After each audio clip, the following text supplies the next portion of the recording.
Okay, here we have an above ground underground. It's only got about 2 feet below the surface, but based off the back of the hill, you can see there's about a 15-foot drop to the low part of the land. And I was uncomfortable building this completely underground, so what we did a mound system. So there's about 4 feet on top of the structure of dirt, and it slopes off gradually over the edge, kind of like a mushroom type feel. It looks really good. It worked out really nice. And I'm going to be jumping around here. I just went out here today since 2010, there has been, this place has been occupied since then. So we're looking at 2023 right now. So that's like whatever many years that is, 13 years. There's a front door entryway, got some power coming in from the generator system over here. And they got a little hand pump well there.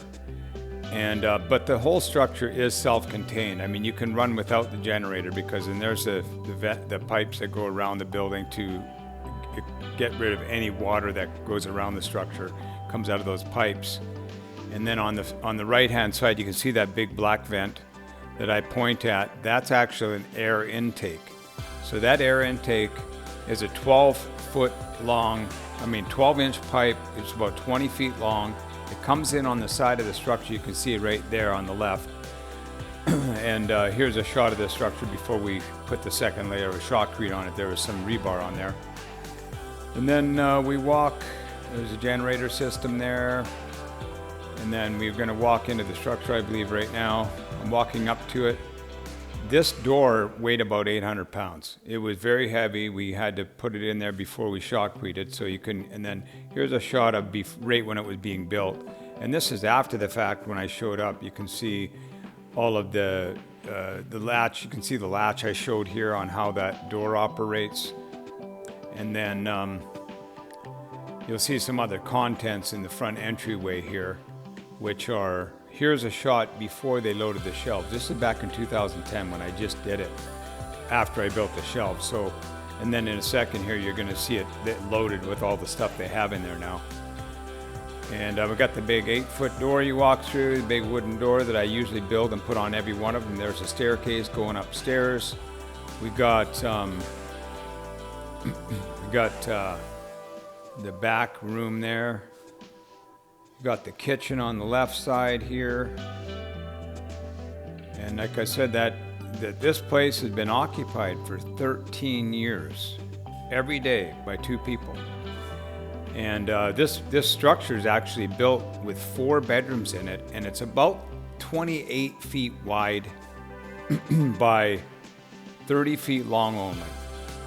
There's a little walkway. It's like a pantry that walks into the furthest far right-hand bedroom. Bedrooms are about 8 foot by 6 feet, something like that. They're quite small, but they just have a bunk in it, and then under the bed storage for stuff, and a bit of other storage. I always show the ventilation going up through here. That shows how the ventilation comes up, and I love the structure for that reason. These Quonset huts allow for a lot of movement of air.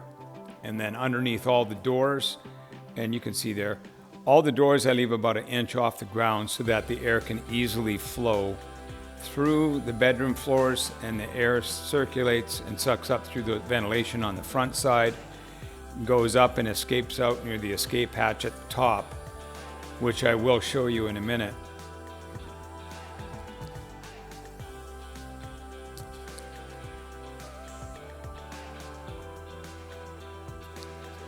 I was just showing the door. This is like 7'8" door or something like that. And what else we got here? We got, that's a pipe that ventilates that fridge, goes out through into the hallway there. And then there's actually that little round window you see there. Oh yeah, first let's talk about the ventilation. Here, see that bag there? I put that on there so you can see the airflow. It shows it moving whenever the convection of the hot air upstairs, and what happens is it's warmer upstairs, which creates a vacuum effect, and it wants to escape out the top vent because it opens up and pulls the air through the lower vent. And it's continuous, it's all the time. It's always moving air through there. And the plate there, you can see that there. We got, there's a ventilation again, and it smells really fresh in there all the time. And it's not cold. Even if it's cold outside, the structure still remains about 60 degrees inside. And there's really no need to have it warmer than that. You could do more. See, I put a pocket door where the bathroom goes. It's got a little toilet and a shower in there. And for obvious reasons, you can tell why I put that door there. So it didn't incriminate on your passway through there.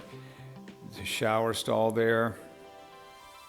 Everything's been holding up really good. The doors hold up real good. Everything's operating totally the same way I did it back then. A lot of good decisions made back in those days in order for, and this was the first one, the very first underground structure I built like this. I built other ones a different style, but it wasn't until this one where I did the first Quonset hut. And the reason I did that was I was trying to find a simpler, quicker, and less expensive way of building a concrete structure. And then I came up with this and went through the process of planning and connecting with the engineer and finding out how we could do this structure. And this structure actually has rebar on it, where all my other structures after this one is done with Helix Steel. And I think I drop a picture of the Helix Steel because that's the way I would do all of them. Is you put basically the Quonset hut together, and then you spray foam it, and then you shotcrete the Helix Steel mixed into the concrete on there. There's some more ventilation coming up through the back wall in the bedroom. And it makes for a very affordable structure, and it can be done very quickly. In fact, we did one in a rush, and it took a month only to do it by the time I was ready for burying. But I usually wait 30 days before I bury because I want the concrete to cure for at least that long before I bury them. This one had a skylight in it. I'm going to show you the outside skylight in a bit, how I made that, and it's never leaked. So some really good ideas in there on how to make that happen. We got, what am I going to do here now? I'm just watching these videos that I took today or the other day, collaborated a bunch together. And so I might be repeating myself here and there, but I'm just narrating this video right now. There's that skylight there. It works great, that skylight, man. Really lightens the place up. You get, with living in there, you want to have a feel that you can see the sun coming up and seeing the light of day come through the place, which is a very big benefit of having a skylight in one of these structures. Obviously one that's super heavy duty, non-penetrable, stuff like that. And of course doesn't leak. This is looking out. I think I'm gonna walk outside here in a minute. I look at that, yeah, I'm kind of showing that door again. Like I was mentioning, that door was, there's this vent pipe for the on-demand water heater there. You can see right on the inside. All of the equipment is in the front entryway in this one. So we got that there. I got a vent above it. You can see the little white vent up there that I'm pointing at, and then it has on the outside, it has the same thing. So you can crank that open a bit, just to allow for some extra air to circulate in that front entry room. And then I also have a lower one there, so I get the same convection thing. It rotates, moves air through there all day long on a very slow, nice, gradual basis, and keeps fresh air in that little structure the whole time. And I think you can see the black pipe all along the bottom there. There's the battery system there too as well. I'm going into that. There's the charging system. The whole module for the solar panels above on the roof outside. And what do we got here? There's that vent pipe that comes in. It's 30 feet long.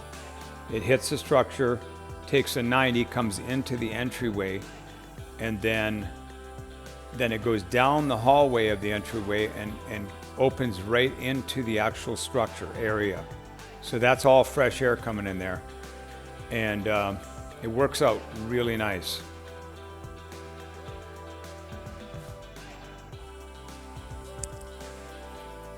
There's that pipe going right there I mentioned again, what the trajectory of that pipe is. It comes inside here, and you can see it along the bottom there. It comes in all the way, goes through that wall, and I'm going to walk in here right now and show you where it comes in. I jumped around a bit there, dropped a few pictures in here to get a better view of it where I pointed at it. And then here's the guillotine vent. You can move up and down to get the proper airflow. If you find you're getting too much airflow, I just put that on there in case it was really cold out one day and you find it getting too cold inside. But it turns out it never really did that. It still stays at temperature all the time inside, about 60 degrees. And I just advise that they always leave that open all the time to make sure they don't have an airflow problem, you know. Here's another shot of me walking up around the back side of the structure, okay? So realistically, the structure actually sits about 2 feet in the ground on the front side, but the back is butt up against the back of the hill. So there's only like about a 6-foot hump on the back, and then it gets bigger on the front of the structure. So that's the only way I mentioned. It's the only way I would do this structure, because you don't want to have a water problem. It's going to be a big issue. I know a lot of people that built undergrounds and had nothing but water problems, and they're very hard to solve once the thing's backfilled. So if you plan it right and you make sure your water tables are workable and with a lot of leeway, I tend to go, like I said, on the highest part of the land. And I love to have about a 30-foot drop in the land so I can really clear all that water out, you know. So here's the top. This is the actual escape hatch and ventilation that I built on my next ones. I dropped this picture in to show you how I would do it. This is the old way, the one I did. This is the first structure I ever did, and it had the escape hatch on top of the structure. Whereas now I put it on the back of the structure and I hang it off the back wall, so that it has no interaction at all with the structure itself. If anything leaks, if that escape hatch leaks at all, it has its own self-contained area with a vent hole in the bottom of it, so if any condensation gets in, it drains it out. Where this one did have a little leak on the escape hatch, so we did it different on all the other ones. I fixed the leak, but there's the skylight structure I built. Built it out of a couple pipes. I had a guy weld it together, put a little cap on it, put some 1/2-inch thick plexiglass in there with some a rubber ring there, all tightened in from the bottom, and then that whole system sits over top of one of those 12-inch plastic vents that goes right into the structure, and it gets foamed, spray foamed all on it heavily, to make sure there's no way that anything can get in there. And then before I cover, like this is at the very end, before I cover, I've laid a big giant pond liner on top of the whole thing. I put a little bit of dirt on it to get the form down, and then I laid the pond liner over the whole thing and cut a hole where the skylight was and dropped everything, and then that whole giant metal skylight cover drops right over that whole sleeve. Now that little pipe there, that's for plumbing ventilation. So you can get your toilet working properly, your sinks and all that. You always need to have that, like any house, you know. And then here I do a quick shot of the solar panel system that was put in the perfect direction. It turned out that's where the sun is crossing from rising in the east, setting in the west, and it's shining on the hillside. So it was a perfect place to put the solar panels. And there's some batteries and the solar panel system, charging station. It's got 8 very heavy batteries in there, and it totally accommodates them 100%. There's a shot from the solar panels looking at the roof cover entry. And let's see, we got here.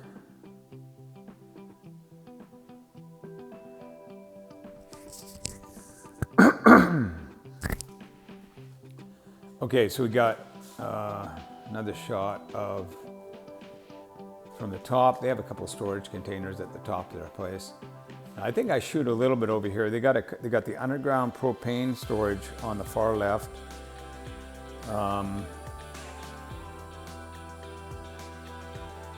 And actually, I really refined this whole process in the next few structures that I built, where I recommend at least, I love having that 40-foot tunnel that I had on the next ones, because we use that whole 40-foot tunnel for all the food storage, and nothing has to go inside the building at all, the actual building. So in this one, I put that covered area on there because they were going to utilize this structure as basically a house. Really, it's kind of a house, really. It just doesn't have any windows.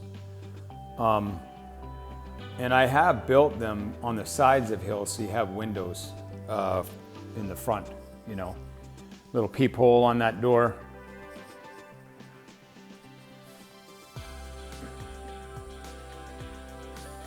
Lockdown mechanisms. I was pointing out the beginning, the power system, generator. Got a hand pump well there. I might repeat a bit of this stuff on this video because I had a bunch of just mumbo jumbo videos all stuck together, and then I just kind of walking through it right now and talking about it. But it gives you a second look, you know. Anyway,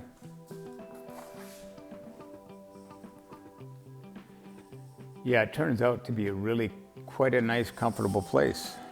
And the ladies that live there, see, there hasn't been really a problem. There's a construction of it, actually. That is from this one. And we are under construction. And this next shot is going to be the guy spray foaming, okay? And you can see the spray foam on there is quite thick. That green part on there, that's the primer that you use to put on there first, and then you spray foam. This is the Helix Steel I was talking about that I put in all the other structures. You mix it right in the concrete. You put like 30 pounds per yard, and it makes no need for rebar. It's not fiber mesh. Here's the support system I use inside that you have to put in before you shotcrete it, because that sucker is heavy. Here's a shot of this one. You can see that front area around the front there on the right side. That's where all the dirt, the retaining wall kind of built into the front of it.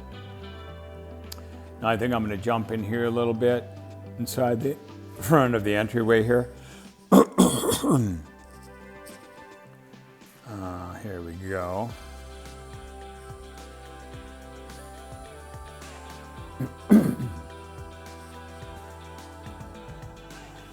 So you've got the inside of the structure again.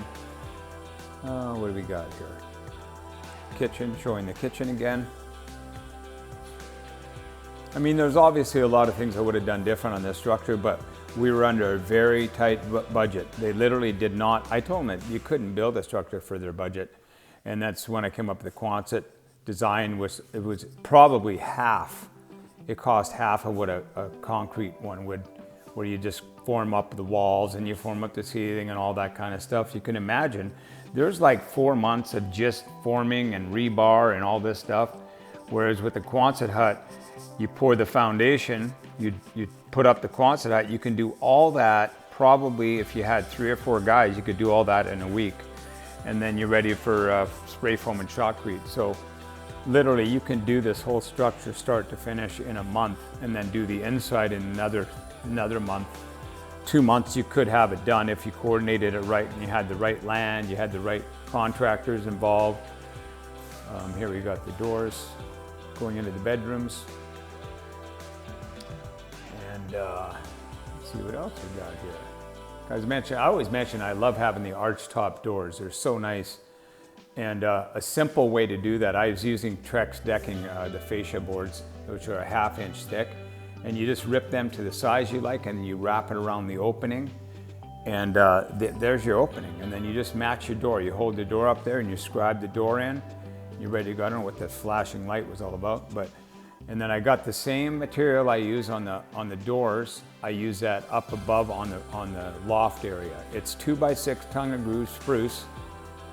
And that's how I do a lot of construction. A lot of guys use that because it makes it finished. It's finished, you know. Other guys will build joists and floor joists and plywood, and then they put, you know, something on the ceiling like sheetrock, but this is way more finished, and it's a beautiful look, and it doesn't hold moisture. It's really nice. So we got, let's see what else we got here. Like I was mentioning earlier, up in the loft area, it's about 4.5 feet up there in the loft. And there's this walking into that first bedroom on the far right. It goes through a little pantry area way here. And I know I'm going to be pointing out the airflow again, because I always make a point of that almost in every video, to show how nice that airflow just moves around that building. No bedroom is left with any stagnant air anytime. It's always moving.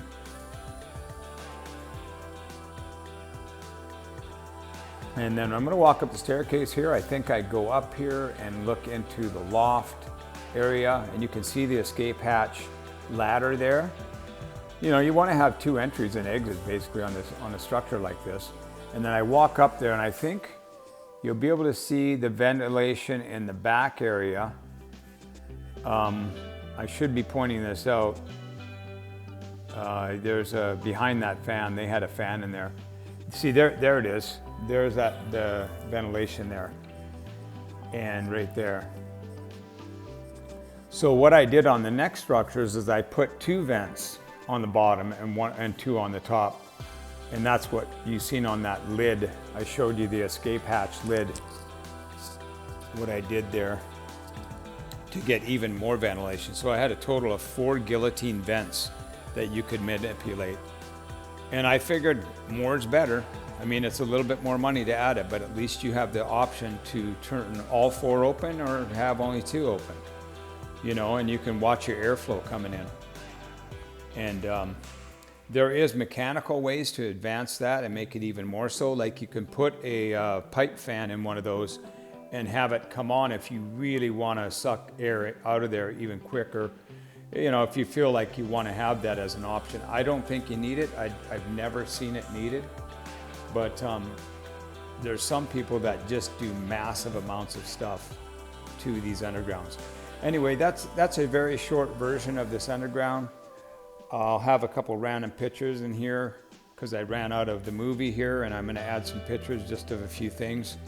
And thank you for watching, and keep in touch with us, and you'll see more coming up. And I'll even have Michael put in a couple videos on the construction of this structure.